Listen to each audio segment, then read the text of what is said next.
আর কি হয়?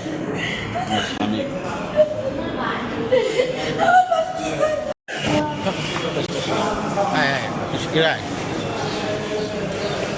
কিরায়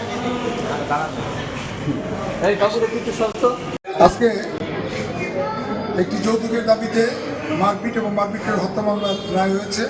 এই মামলাটি ইনফরমেন্ট ছিলেন হলো আইয়ুব শেখ।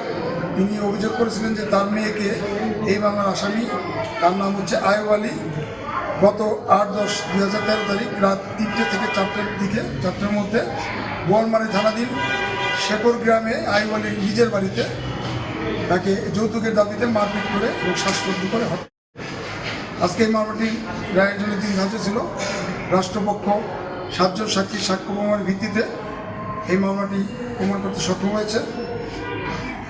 নারী ও শিশু নির্যাতন দমন ট্রাইব্যুনাল, ফরিদপুরের বিজ্ঞ বিচারক, জেলা ও দায়রা জজ জনাব শামীমা পারভিনের আদালত আজকে এই আসামি আইয়ুব আলীকে 7 বছরের সশ্রম কারাদণ্ড এবং 10,000 টাকা জরিমানা করেছে।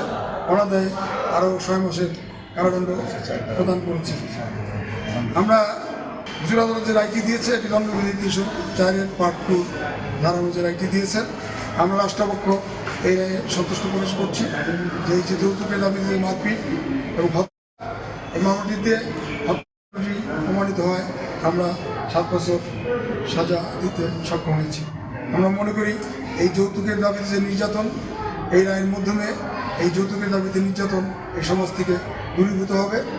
আর যাতে কেউ এই জাতীয় যৌতুকের দাবিতে নির্যাতন করার সাহস না পায়, এই রায় তার দৃষ্টান্ত হয়ে থাকবে।